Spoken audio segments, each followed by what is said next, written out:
ನಮಸ್ಕಾರ. ರಮೇಶ್ ಭಾಗವತ್. ಭಗವದ್ಗೀತೆಯ 9ನೇ ಅಧ್ಯಾಯ. ಶ್ರೀ ಗುರುಭ್ಯೋ ನಮಃ. ಅಥ ರಾಜವಿದ್ಯಾ ರಾಜಗುಹ್ಯಯೋಗೋ ನಾಮ ನವಮೋऽಧ್ಯಾಯಃ.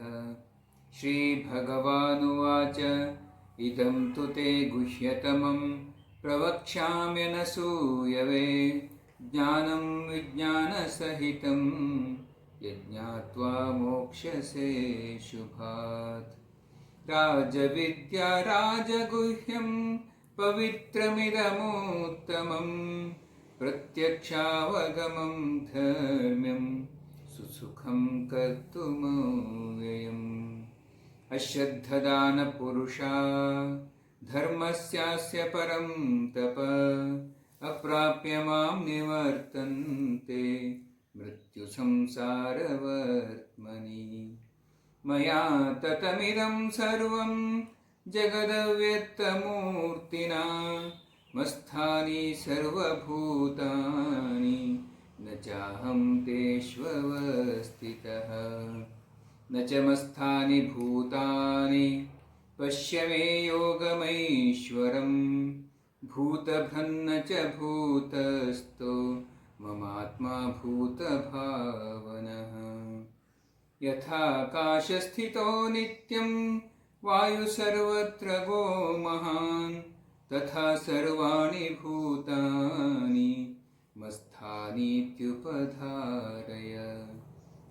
ಸರ್ವಭೂತಾನಿ ಕೌಂತೆಯ ಪ್ರಕೃತಿಂ ಯಾಂತಿ ಮಾಮಿಕಾಂ ಕಲ್ಪಕ್ಷಯೇ ಪುನಃಸ್ಥಾನಿ ಕಲ್ಪಾದೌ ವಿಸೃಜಾಮ್ಯಹಂ. ಪ್ರಕೃತಿಂ ಸ್ವಾಮವಷ್ಟಭ್ಯ ವಿಸೃಜಾಮಿ ಪುನಃ ಪುನಃ ಭೂತಗ್ರಾಮಮಿಮಂ ಕೃಷ್ಣಂ ಅವಶಂ ಪ್ರಕೃತೇರ್ವಶಾತ್. ನ ಚ ಮಾಂ ತಾನಿ ಕರ್ಮಾಣಿ ನಿಬಧ್ನಂತಿ ಧನಂಜಯ. ಉದಾಸೀನವದಾಸೀನಂ ಅಸಕ್ತಂ ತೇಷು ಕರ್ಮಸು. ಮಯಾಧ್ಯಕ್ಷೇಣ ಪ್ರಕೃತಿಃ ಸೂಯತೆ ಸಚರಾಚರಂ. ಹೇತುನಾನೇನ ಕೌಂತೆಯ ಜಗದ್ವಿಪರಿವರ್ತತೆ.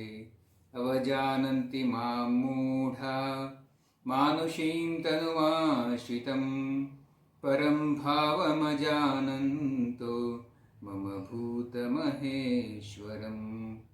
ಮೋಘಾಶಾ ಮೋಘಕರ್ಮಾಣೋ ಮೋಘಜ್ಞಾನವಿಚೇತಸಃ ರಾಕ್ಷಸೀಮಾಸುರೀಂ ಚೈವ ಪ್ರಕೃತಿಂ ಮೋಹಿನೀಂ ಶ್ರಿತಾಃ. ಮಹಾತ್ಮಾನಸ್ತು ಮಾಂ ಪಾರ್ಥ ದೈವೀಂ ಪ್ರಕೃತಿಮಾಶ್ರಿತಾಃ ಭಜನ್ತ್ಯನನ್ಯಮನಸೋ ಜ್ಞಾತ್ವಾ ಭೂತಾದಿಮವ್ಯಯಂ.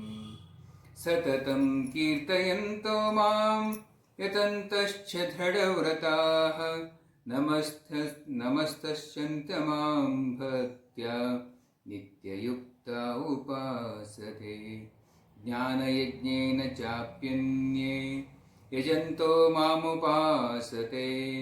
ಏಕತ್ವೇನ ಪೃಥಕ್ತ್ವೇನ ಬಹುಧಾ ವಿಶ್ವತೋ ಮುಖಂ. ಅಹಂ ಕ್ರತುರಹಂ ಯಜ್ಞಃ ಸ್ವದಾಹಮಹಮೌಷಧಂ. ಮಂತ್ರೋಹಮಹಮೇವಾಜ್ಯಂ ಅಹಮಗ್ನಿರಹಂ ಹುತಂ. ಪಿತಾಹಮಸ್ಯ ಜಗತೋ ಮಾತಾ ಧಾತಾ ಪಿತಾಮಹಃ. ವೇದ್ಯಂ ಪವಿತ್ರಮೋಂಕಾರ ರುಕ್ಸಾಮಯಜುರೇವ ಚ. ಗತಿರ್ಭರ್ತಾ ಪ್ರಭು ಸಾಕ್ಷಿ ನಿವಾಸಃ ಶರಣಂ ಸುರತ್. ಪ್ರಭವ ಪ್ರಲಯಸ್ಥಾನಂ ನಿಧಾನಂ ಬೀಜಮವ್ಯಯಂ. ತಪಾಮ್ಯಹಮಹಂ ವರ್ಷಂ ನಿಗೃಹ್ಣಾಮ್ಯುತ್ಸೃಜಾಮಿ ಚ.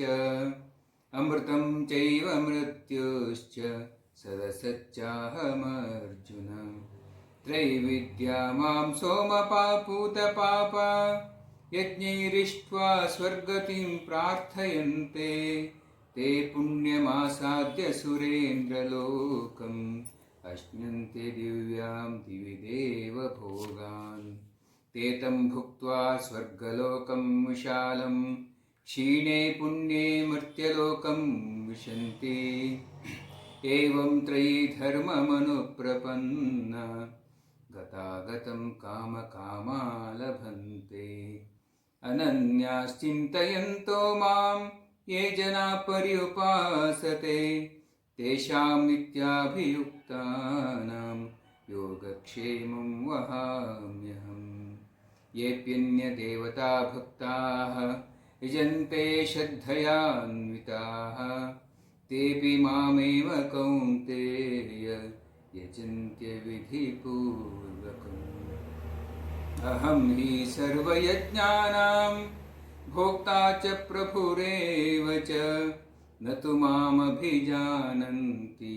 तत्त्वेनातश्च्यवन्ति ते यान्ति देवव्रता देवान् पितॄन्यान्ति पितृव्रताः भूतानि यान्ति भूतेज्य यान्ति मद्याजिनोऽपि माम् पत्रं पुष्पं फलं तोयं यो मे भक्त्या प्रयच्छति तदहं भक्त्युपरतम् अस्म्यामि प्रयतात्मनः यत्करोषि यदश्नासि यज्जुहोषि ददासि यत्तपस्यसि कौन्तेय तत्कुरुष्व मदर्पणम् शुभाशुभफलैरेवं मोक्ष्यसे कर्मबन्धनैः सन्न्यासयोगयुक्तात्मा विमुक्तो मामुपैष्यसि समोऽहं सर्वभूतेषु न मे द्वेषोऽस्ति न प्रियः ये भजन्ति तु मां भक्त्या ये मयि ते तेषु चाप्यहम् अपि चेत् सुदुराचारो भजते मामनन्यभाक् साधुरेव समन्तव्यः सम्यग् व्यवसितो हि सः क्षिप्रं भवति धर्मात्मा शश्वच्छान्तिं निगच्छति कौन्तेय प्रतिजानीहि न मे भक्तः प्रणश्यति मां हि पार्थ व्यपाश्रित्य येऽपि स्युपापयोनयः स्त्रियो वैश्यास्तथा शूद्राः तेऽपि यान्ति परां गतिम् किं पुनः ब्राह्मणपुण्याः भक्ता राजर्षयस्तथा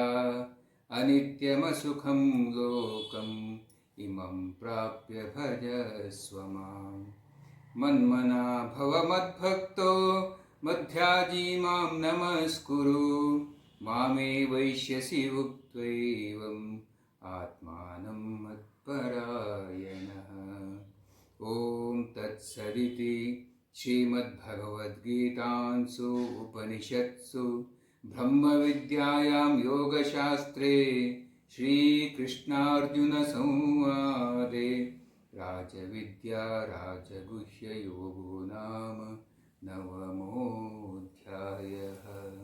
श्रीकृष्णार्पणमस्तु।